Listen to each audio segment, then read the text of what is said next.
Welcome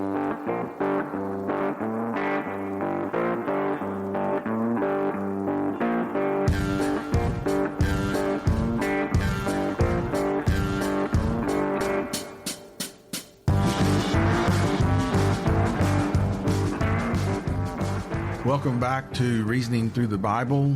We're working our way through the book of Judges, and we left off last time about the middle part of chapter 15, and we saw that Samson had got himself in a little bit of a bind is where we left off. He has retaliated to the Philistines because of them killing his wife, and he had burned their crops. The Philistines took out to march against him.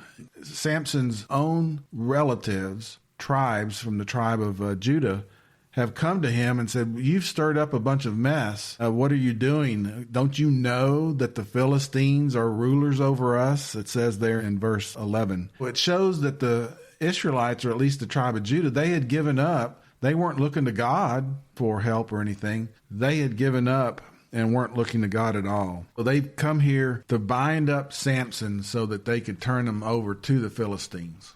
They bind Samson in Judges 15, verse 13. They tie him up and they deliver him over to the enemy. The next verse, Samson breaks the rope. In verse 15, he picks up the jawbone of a donkey and uses it as a weapon to kill 1,000 enemy with it. What I always think of is back in the old King James, it calls it the jawbone of an ass. Samson killed 1,000 people with the jawbone of an ass. Now, since then, the jawbone of an ass has killed many more people than that. And I think the asses need to learn to keep their jawbones shut and stop causing so much damage. But nevertheless, we will move on through the book of Judges. Samson at this point has shown a great gift that God has given him. He has great strength. He has the ability to go out and defeat this evil enemy. These were the people that had all the signs of doing very evil things. We've seen a taste of it here. God gave him a great gift. But so far, it's all been used selfishly. The key concept, I think, at this point in the story is that God can use us to achieve his sovereign will even when we fail. Because nevertheless, even with Samson's failures, even with his sin, even with his selfishness, he's been defeating the enemy. But yes, Samson had such great potential, could have done much more. And even with his failures, God is sovereignly using him to defeat the enemy, or at least begin to defeat the enemy, as the prophecy said.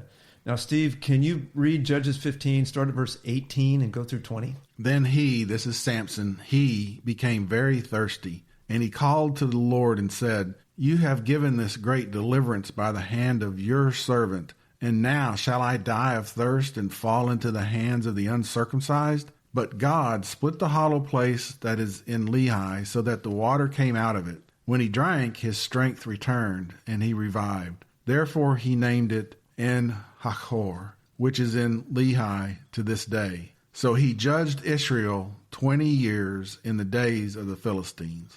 So here we are, 2 chapters into Samson at this point, and we come to the first prayer that Samson has done. What did he pray for in his first prayer? He prayed for water. He needed water.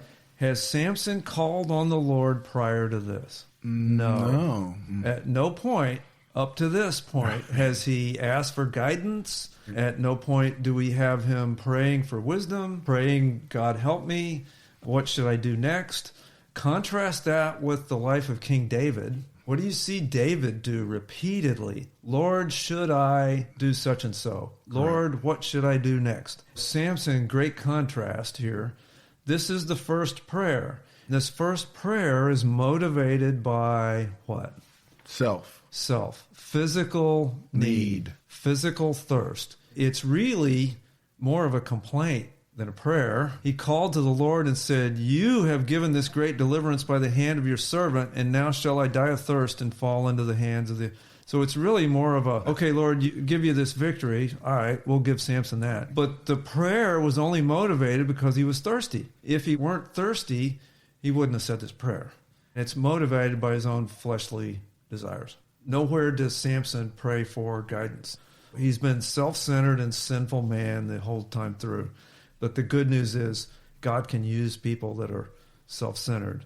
And thank God, because that gives even me places like hope. So here we are in the next chapter, chapter 16. We learn one of Samson's weaknesses. We're going to find out here Samson is still sinning. So, Steve, if you could read Judges 16, the first 3 verses. Now Samson went to Gaza and saw a harlot there and went into her. When it was told to the Gazites, saying, Samson has come here, they surrounded the place and lay in wait for him all night at the gate of the city. They kept silent all night, saying, let us wait until the morning light, then we will kill him. Now Samson lay until midnight, and at midnight he arose and took hold of the doors of the city gate and the 2 posts, and pulled them up along with the bars. Then he put them on his shoulders and carried them up to the top of the mountain, which is opposite Hebron. Okay, so in verse 1, does Samson seem to have a problem with women? Yes. Yes. He's going to a prostitute in a Philistine city. Now, if we think back on the life of Samson, I think we can build a case here, especially with this one, that he's got a woman troubles. What were the other times in Samson's life where he had trouble with women? Going back to his first wife. He saw her, she looks good to me. Wanted her, saw that she would be good for his wife. Then he came back to her only because he wanted to be physically intimate with her, not because of loving her as a person. So here he is with a prostitute in an enemy city. We're going to learn in the next chapter he's going to be destroyed by another woman named Delilah. Samson's got a woman problem. Who else in the Bible has trouble with women? David had trouble with women. Remember the story back in Genesis with Judah when his daughter-in-law Tamar pretended to be a prostitute, fooled him into having relations with her. Jacob, whose name was changed to Israel, had multiple wives that created problems among brothers. Solomon. Sex has destroyed many people, and it will destroy us. Sex is destroying our Western civilization today. It rots us from within because the family unit is the key that holds everything together. Once sex starts destroying the family unit, then there's nothing left of society to hold together. And we see that happening in slow motion here in Western world. We see it here happening with Samson. He shouldn't have been there. He shouldn't have been in that city. He shouldn't have been playing around. He's still playing. He's not thinking correctly. There's nothing here that says he's trying to seek God's guidance, trying to do God's will, none of that. So notice that Samson goes to Gaza for the specific purpose of sinning. When he does, they close the gates and surround him with soldiers trying to kill him. When we sin, we see pleasure and we go to that pleasure, but we shouldn't be surprised if we suddenly find ourselves surrounded and trapped. When we go to sin, we'll wake up one day and find out that they've shut the gates. Now I'm trapped. It's a snare. Sin has a way of trapping us and trying to kill us. The devil is a murderer, and he's trying to trap us and kill us with sin. Now, the city gates in verse 3, he tears off the gates and the posts and carries them up the top of the hill or top of the mountain. These gates are massive gates. Right? These gates are massive. These aren't small gates. I mean, the whole city is walled traditionally, and it's there for protection. Your gates are going to be reinforced. When I visited the British Museum in London, it's a treasure trove of archaeological artifacts.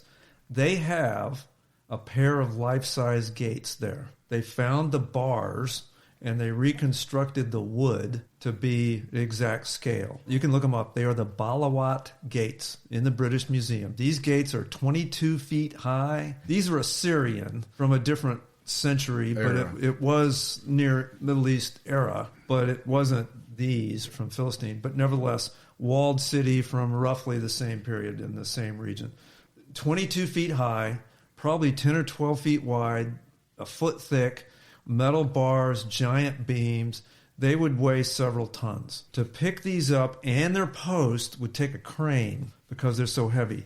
To carry them uphill would be impossible for any technology of that day. To carry them uphill whole. Samson was given a gift of superhuman strength. This was a miracle, as was the lion and the other things in Samson's life. These were superhuman miracles. So we don't shy away from that. But God was blessing Samson even though he didn't deserve it. This gives me hope that he might even bless me because I don't deserve it. Samson was wasting his gift by visiting prostitutes and doing strongman tricks when he should have been out doing what God wanted him to do, which is fight the enemy. It still doesn't say anything about him, as with other judges, gathering the soldiers together to drive the Philistines out. He's just operating amongst the Philistines. The Philistines are still there doing what they've always done. Everything in Samson's life is driven by his own personal passions. Think of ripping off the gates. What message does that send to the Philistines? If you were in the Philistines, I mean, what were the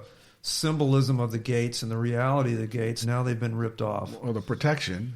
Now you're vulnerable. Right. You don't have any protection. You can't protect at will. But on that, this guy is somebody that we need to be afraid of. Of course, he's killed them in the past. That's why they want to kill him. But he's got superhuman strength. We've said before that these peoples, they were very aware of who they were fighting against. It wasn't just this man, Samson. It was Samson's God. They were very aware. They were fighting against God. From their perspective, if you take God and try to wall him up and think, I've got God trapped. I've figured it out, and I've got God in a bind, and he can't get out of this one. What does God end up doing? Pulling up the gates. He's going to rip your doors off. And it always happens. He's Yeah. going to rip your doors off.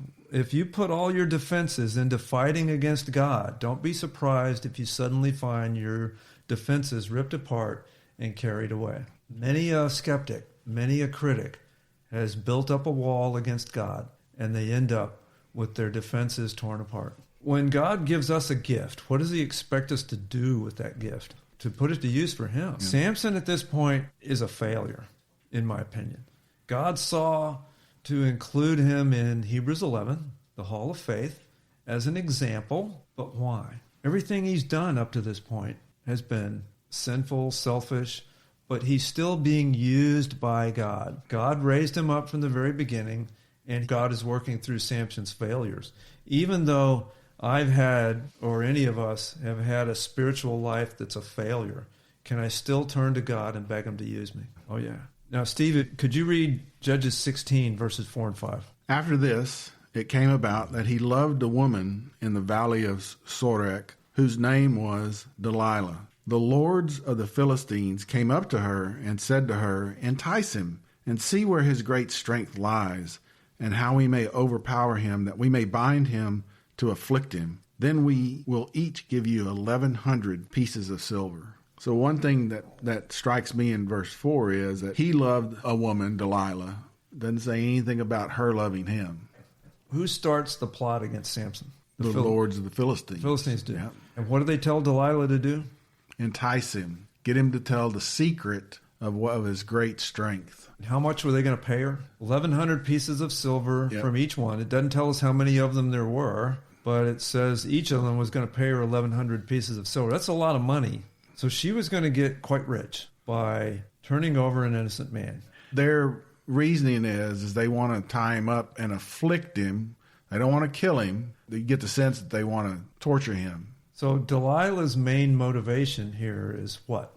Money. Greed. Mm-hmm. Greed. All of us should ask ourselves whether, if we were offered a bribe to do something wrong, would I take it? If they gave me enough money, would I do something wrong? If you're a Christian, you can't. You have to follow God. You can't take bribes. Bribes suck the economy out of a country, and it'll suck the life out of us if we let it. What's the saying? Everybody has their price, but for a Christian, there shouldn't be that price. Shouldn't be that price. We shouldn't be able to be bribed, nor should we give bribes. There's a lot of places in the world where bribery is rampant. And as Christians, we have no place for it. So far, has Samson been doing anything serious for the Lord? Not really. A few little things here and there, but again, it's been personal retaliation. So up to this point, Samson is seeing this woman, Delilah. She's been bribed a tremendous amount of money to try to find out the secret of his strength. So in verses 6 through 16, Delilah goes through this process several times where she tries to find the secret of his strength. Please tell me where your great strength is and how you might be bound. it goes through this process. She offers several times, and he kind of gives answers, and at first he's just kind of playing with her. But after every answer, she goes and divulges to the enemy. They come in and get him, and he defeats them. So even after the first time, you see a pattern there. He should recognize she's betraying me. Samson does not seem to realize that Delilah is trying to trick him. He's blinded before he's blinded. He was blind here before they get to poking out his eyes. Samson was blind here with Delilah. It's the only way you can answer it. She has beguiled him. He's only interested in his fleshly passions. He's not thinking. She has blinded him. He is a spiritually blind person doing foolish things, and he's playing around because he can't see it. How many times have we seen people around us that are being tricked by somebody else? It's a hard thing to watch when you can't really stop it. I've seen people give away their life savings to people that were just trying to trick them, and they get taken. It's a really hard thing to watch, especially here. This woman is obviously trying to trick him, and probably everybody can see it except him. All of us, if we have somebody come to us that's close to us and tell us that other person's trying to get you, we need to stop and think, could I be fooled? Am I blind at this point? I have a good friend telling me I should take this seriously. So he is blinded by the deception of this woman and the sex she's offering. If he had been thinking clearly, he would have realized what she was doing. And the spiritual application is clear. Sin will make us blind. Samson was spiritually blind because of this. And there's not a lot that we can do except watch the crash and burn. She goes through this process, and he does it 3 times. At first, he says, if you tie me with 7 new bowstrings, then that'll tie me. Well, the Philistines are coming, and he breaks the bowstrings. The next time, tell me the secret of your great strength. Well, new ropes. So she ties him with the new ropes and calls the Philistines. He breaks those. Then it's, if you weave my hair into a loom. Now he's compromising. He's getting closer. Of course, that doesn't work. He begins to compromise. Is it okay to compromise just a little? No. Leads to bad things. If we are tempted, at this point he's tempted, what should we do? Flee. Flee. Exactly, flee. So Steve, start at verse 16 and go through 21. It came about when she pressed him daily with her words and urged him that his soul was annoyed to death. So he told her all that was in his heart and said to her, a razor has never come on my head, for I have been a Nazirite to God from my mother's womb. If I am shaved, then my strength will leave me, and I will become weak and be like any other man. When Delilah saw that he had told her all that was in his heart, she sent and called the lords of the Philistines, saying, come up once more, for he has told me all that's in his heart.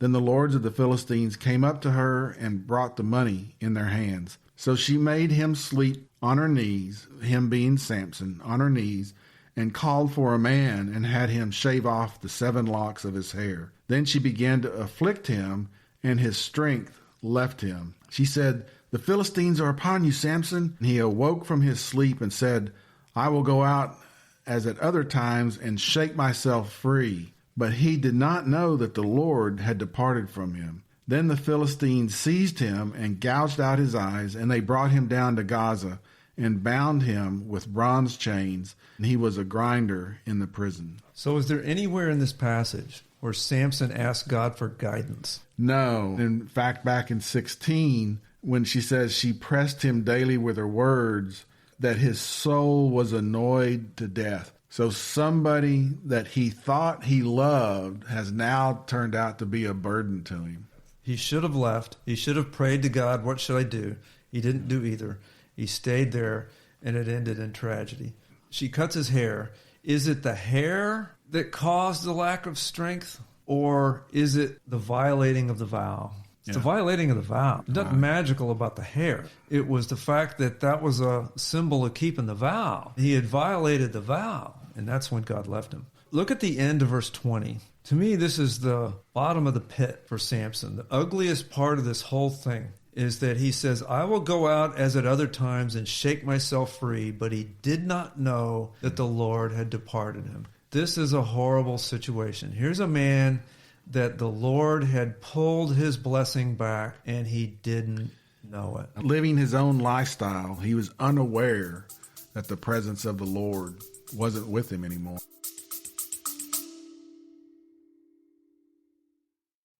If you liked what you heard, subscribe to Reasoning Through the Bible today. Don't miss this opportunity to grow in your knowledge and love of God's Word. Subscribe to Reasoning Through the Bible on your favorite podcast platform. Samson didn't even realize that the Lord had withdrawn his gift. Is it possible for Christians today who start out well, that for all intents and purposes love the Lord, begin working for the Lord? Is it possible for a person like that to deviate so far that they don't even know that the Lord's left them or that they've left the Lord? I think it is. I've seen it all. I've seen entire Christian denominations, thank you very much, that have deviated so far that there's nothing Christian left. We could go into the details on that, but it's very ugly. There are people and former Christian groups that started out well, but they left the Lord, and they're so far away that they don't even know that the Lord has pulled back their blessing. It is very possible that this has happened to our country even, that God had removed his blessing. We don't know it, and we don't care. Very ugly scene. Look at verses 22. However, the hair of his head began to grow again after it was shaved off, and the lords of the Philistines assembled to offer a great sacrifice to Dagon their god and rejoice. For they said, "Our God has given Samson our enemy into our hands." When the people saw him, they praised their God, for they said, "Our God has given our enemy into our hands, even the destroyer of our country, who has slain many of us." So to whom did the Philistines give credit? Dagon. Dagon. Their God. Their God. Not Yahweh, the Israelite God. The Philistines saw this as a power struggle between their idol, Yahweh, the true God. In reality, was there a power struggle between these two gods? No. Why? Because God is the Most High. He was the creator of everything. There's never any type of a power struggle. He can defeat at whim, at will. Back when they were talking about Jerubbaal, right? Change his name. Let Baal contend for himself if he's such a great God. God always contended for himself through other people and through the nation of Israel. He raised people up in order to show who he was. So there's not an arm wrestling match that's going on between these two gods. No. We're curious to find out who's going to win. It's not a contest of gods. Not a contest of gods. Theology to the rescue. God is infinite. He's powerful, so he's infinitely powerful. All other things are created beings or nothings. There's no contest here. God can sovereignly decide what he's going to allow, but the Philistines saw it as a power struggle between gods. Steve, pick up at verse 25 and read through 31. It so happened, when they were in high spirits, that they said, "Call for Samson, that he may amuse us." So they called for Samson from the prison, and he entertained them, and they made him stand between the pillars. Then Samson said to the boy who was holding his hand, "Let me feel the pillars on which the house rests, that I may lean against them." Now the house was full of men and women, and all the lords of the Philistines were there. And about 3,000 men and women were on the roof looking on while Samson was amusing them. Then Samson called to the Lord and said, "O Lord God, please remember me, and please strengthen me just this time. O God, that I may at once be avenged of the Philistines for my 2 eyes." Samson grasped the 2 middle pillars on which the house rested and braced himself against them, the one with his right hand and the other with his left. Samson said, "Let me die with the Philistines." He bent with all his might so that the house fell on the lords and all the people who were in it. So the dead whom he killed at his death were more than those whom he killed in his life. Then his brothers and all his father's household came down, took him, brought him up, and buried him between Zorah and Eshtaol in the tomb of Manoah his father. Thus he had judged Israel 20 years. So at the beginning of that, verse 25, Samson was supposed to be this great deliverer of Israel, but because of his sin, he'd been reduced to being laughed at and ridiculed. He was the clown that they brought out to laugh at and entertain them. This was the man that had probably the greatest gift of anybody we've seen so far in the Bible. He wasted it. And he ended up being laughed at, to being a symbol of a joke. He was a failure of lost potential.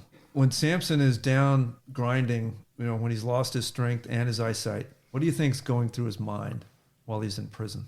It could be, why have I wasted my life? Why haven't I done what God has raised me up to do? Because everything that I have done selfishly has led me down to this point that I am now. If I wake up one day and find out that I've wasted my life, and I can make a longer string of failures than Samson here, is it too late for somebody to cry out to the Lord? No. Even if they've messed up greatly? No. It's never too late. Never too late. Even Samson here, with all of his failures, he calls out to the Lord, and the Lord still uses him. That's the great message of Samson that gives us hope. Even though I may have failed in my life, I can still cry out to God, and he can still use me. But look at the end of verse 28. What was the motivation for Samson's prayer? What was the vengeful motivation? For his eyes. For his eyes. So he says there, Lord God, please remember me and strengthen me just this time, that I may at once be avenged for the Philistines for my eyes. Even though he's not praying for God, okay, he's not saying, God, because of your name, or God, because of your holiness, let me go do something good so you get the glory. Right. He's saying, no, because of my eyes. Even at the end, his selfishness is creeping in. Even with that, God uses him. Even with that, he's still calling to God, even in his weakness. The book of Romans says that the Holy Spirit helps us because we know not what we ought to cry out for. We are just as weak as Samson. We are just as weak as Samson, and we've all messed up equally bad. The good news is God can still use us. That's the message of Samson. Samson illustrates people who have power to conquer others, but they can't conquer themselves. The high points of spirituality combined with his low points of carnality is what was his downfall. He had been called to be a Nazirite, but he consistently rebelled against this vow that he had. So wrap up Samson. Verse 31, Samson's family took his body and buried it in the tomb of his father.